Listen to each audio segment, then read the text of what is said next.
오늘 우리에게 주신 하나님 말씀은 구약 성경 예레미야 36장 1절부터 19절까지의 말씀입니다.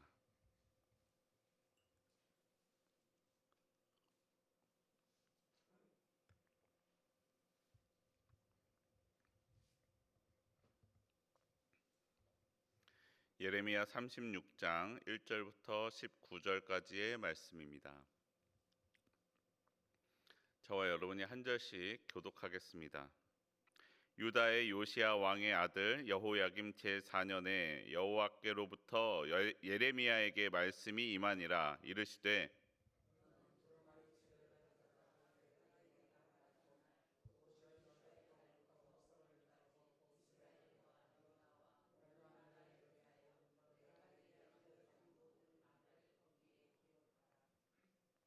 유다 가문이 내가 그들에게 내리려 한 모든 재난을 듣고 각기 악한 길에서 돌이키리니 그리하면 내가 그 악과 죄를 용서하리라 하시니라.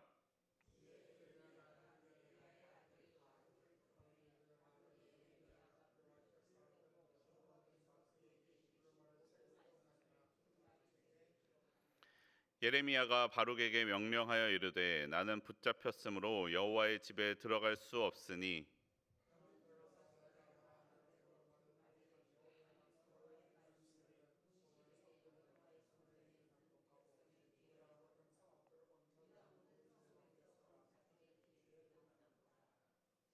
그들이 여호와 앞에 기도를 드리며 각기 악한 길을 떠나리라. 여호와께서 이 백성에 대하여 선포하신 노여움과 분이 크니라.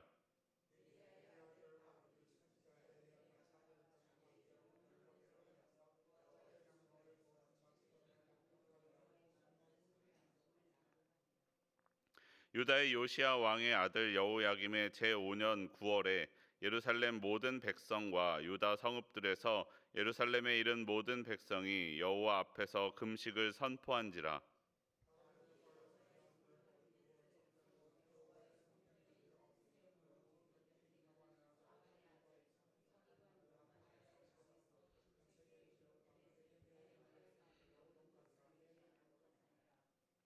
사반의 손자요 그마리아의 아들인 미가야가 그 책에 기록된 여호와의 말씀을 다 듣고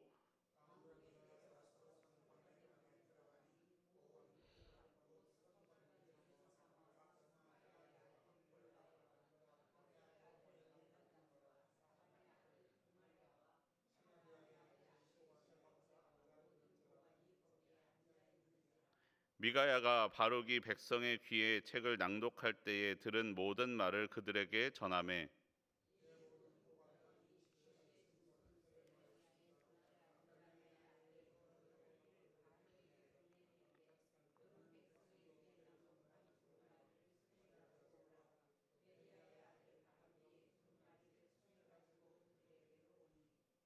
'그들이 바룩에게 이르되 앉아서 이를 우리 귀에 낭독하라. 바룩이 그들의 귀에 낭독하매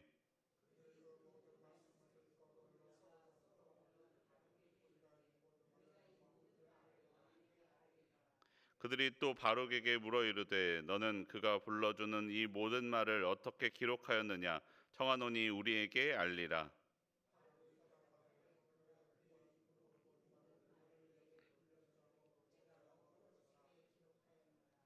19절 함께 읽겠습니다. 이에 고관들이 바룩에게 이르되 너는 가서 예레미야와 함께 숨고 너희가 있는 곳을 사람에게 알리지 말라 하니라. 아멘. 오늘도 이 새벽을 깨우며 나온 여러분 환영하고 축복합니다. 이 자리 가운데 새롭게 우리 새로운 곳에서 새벽 예배 드리고 있습니다. 우리 함께 우리의 기도가 하나님께 들리는 이 기도의 시간이 되기를 소원합니다. 유다의 요시야 왕의 아들 여호야김 제4년에 여호와의 말씀이 예레미야에게 임하였습니다. 그리고 하나님은 하나님이 말씀하신 그 내용을 두루마리 책에 기록하라라고 말씀하십니다.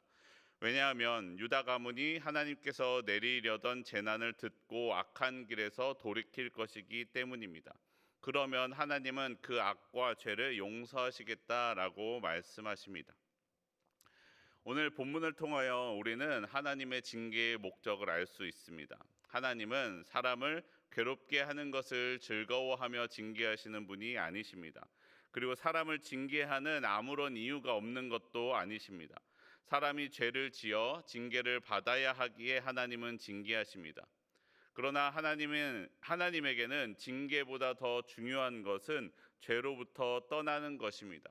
죄로부터 떠나면 하나님은 징계하실 이유가 없습니다.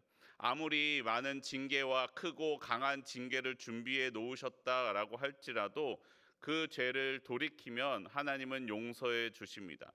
그 징계를 돌이키시고 용서해 주실 것입니다. 하지만 예레미야는 그 하나님의 말씀을 성전에서 그 말씀을 기록한 두루마리를 읽을 수 있는 상황이 아니었던 것으로 보입니다. 비록 완전히 감옥에 갇힌 것은 아니었더라도 자유롭게 성전에 들어갈 수 있는 상황이 아니었습니다. 그래서 대리자 네리야의 아들 바룩을 부릅니다.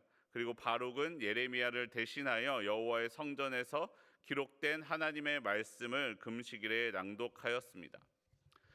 예레미야는 하나님의 마음을 아는 선지자였습니다. 하나님이 기록하라라고 말씀하셨지만 이스라엘 사람들은 그 말씀을 듣고 돌이키게 하라라고 말씀하셨지만 지금 할 수 없는 상황이지 않았습니까? 여러분, 하나님께서 이 일을 하여라라고 말씀하셨는데 그 일을 할 수 없는 상황이면 어떻게 하시겠습니까? 하나님, 제가 하려고 했는데 성전에 들어가지 못하는 상황이 아닙니까? 하나님 어떻게 하겠어요? 하고 싶었는데 못 하겠는데요. 라고 말할 수도 있지 않겠습니까? 충분한 변명거리가 있었습니다.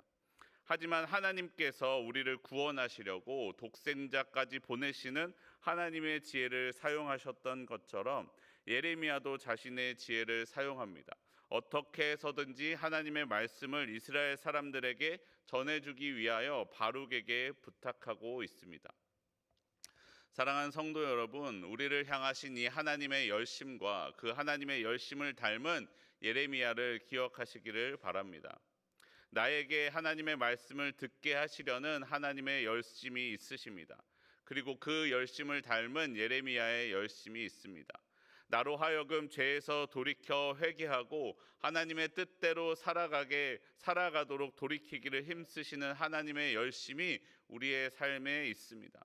그리고 우리는 그 하나님의 열심으로 인하여 구원으로 나아갈 수 있게 되었습니다. 여러분, 주일에 담임 목사님도 하신 말씀이 아닙니까? Change or die. 변화하지 않으면 죽는다.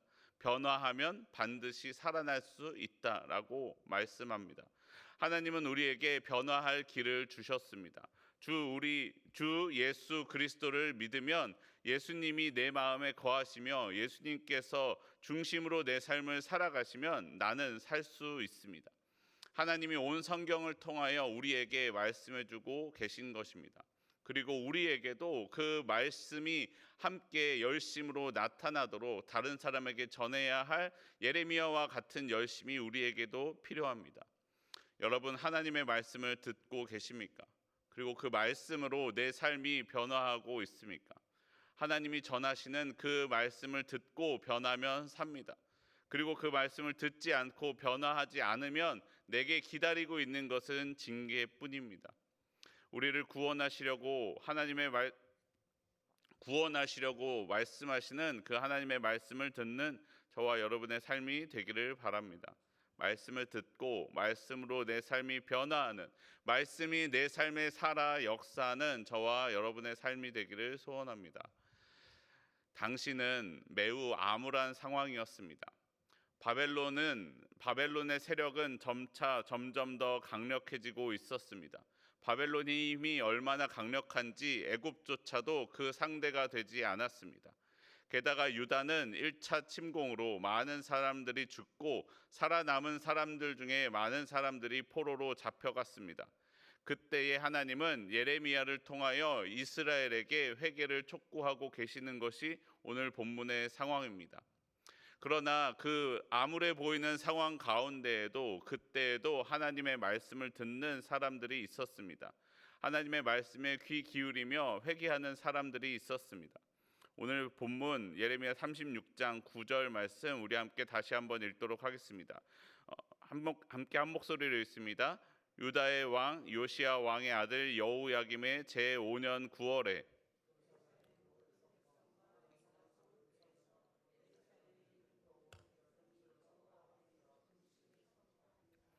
아멘. 유다의 요시야 왕의 아들 여호야김의 제4년에 기록하였던 말씀이 제5년 9월에 예루살렘 모든 백성과 유다의 성읍들에서 역사하기 시작하였습니다. 처음 말씀을 전하기 시작했을 때 포기하지 않고 1년 9개월이 넘는 시간 동안 말씀을 계속해서 읽어주고 전하자 백성들이 변화하기 시작하였습니다. 백성들 가운데 하나님의 말씀이 역사하기 시작합니다. 모든 백성이 여호와 앞에서 금식을 선포하였습니다. 금식은 회개의 선포입니다.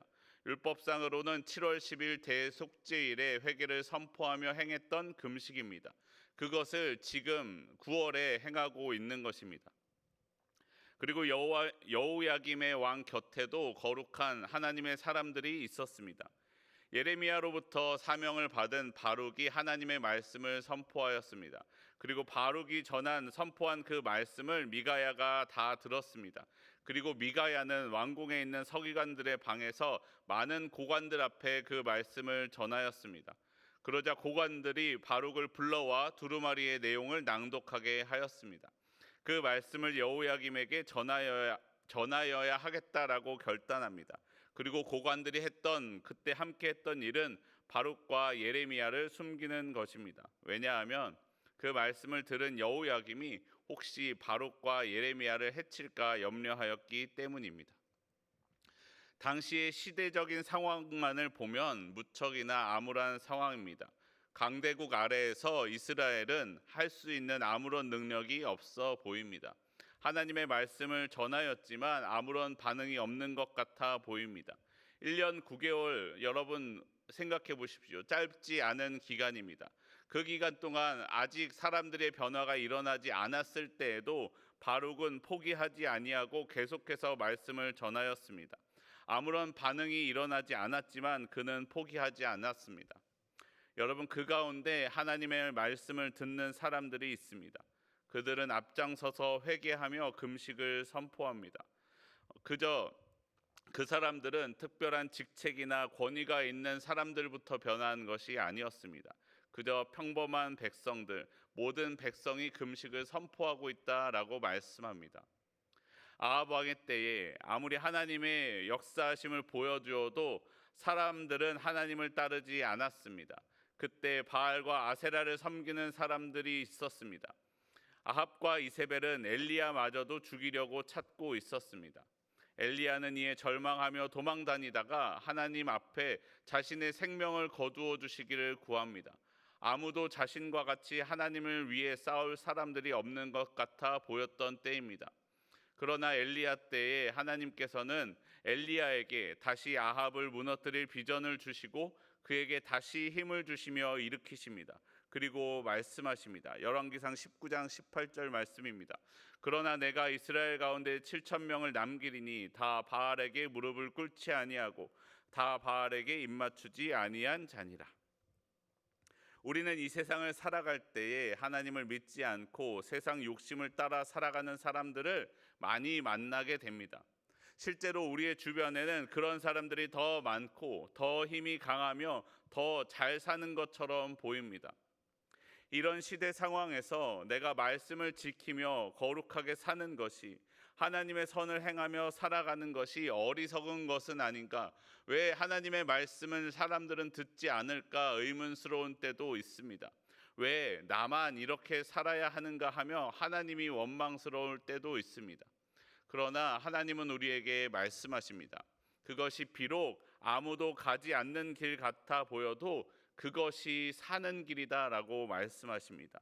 선을 행하는 것이, 거룩을 지키며 살아가는 것이 나를 스스로를 살리는 길이다라고 말씀하고 계시는 것입니다. 그리고 함께 그 길을 홀로 걸어가는 것이 아님을 보여주십니다. 엘리야에게는 엘리사와 바알에게 무릎을 꿇지 않은 사람들을 붙여주셨습니다. 예레미야에게는 바룩과 그 말씀을 듣고 회개하는 사람들, 그리고 그 말씀을 가지고 왕에게 나아갈 고관들을 붙여주셨습니다. 그리고 우리들에게도 함께 기도하며 하나님의 거룩을 지켜갈 사람들을 붙여주시고 보내주실 것입니다. 사랑하는 성도 여러분, 기억하십시오. 하나님이 그 길 가운데 함께 하십니다. 그리고 하나님께서 함께 하나님을 바라보고 하나님의 길로 나아갈 사람들을 저와 여러분에게 보내주실 것입니다. 우리는 하나님과 함께 믿음의 손을 붙들고 그 하나님께 나아가기를 바랍니다. 세상 사람들이 모두 다 거룩하게 살지 않는다고 할지라도 나와 내 집은 세상의 죄악에서 떠나겠습니다. 오직 여호와만 섬기며 살아가겠습니다. 라고 결단하는 저와 여러분의 삶이 되기를 소망합니다. 우리 함께 기도하겠습니다. 하나님, 오늘 내게 말씀하시고 그 말씀이 내 삶에 살아있게 하심에 감사합니다. 하나님께서 나에게 열심으로 말씀을 전해주신 은혜로 내가 그 말씀을 듣고 살아갑니다. 내가 그 말씀대로 살아갈 수 있는 능력을 내게 주시옵소서. 세상 모든 사람들이 하나님의 말씀을 듣지 않는다고 할지라도 나에게 주신 그 하나님의 말씀대로 살아가는 것이 나를 참되게 살리는 길임을 내가 믿으며 그 말씀 가운데 살아가는 주의 자녀가 되게 하여 주시옵소서. 주여, 구하오니 함께 말씀을 지키며 살아갈 우리의 주의 은혜의 동료들을 함께 보내 주시옵소서. 우리가 함께 그 말씀대로 살아가게 하여 주시옵소서. 우리 주 예수 그리스도 이름으로 기도합니다. 아멘.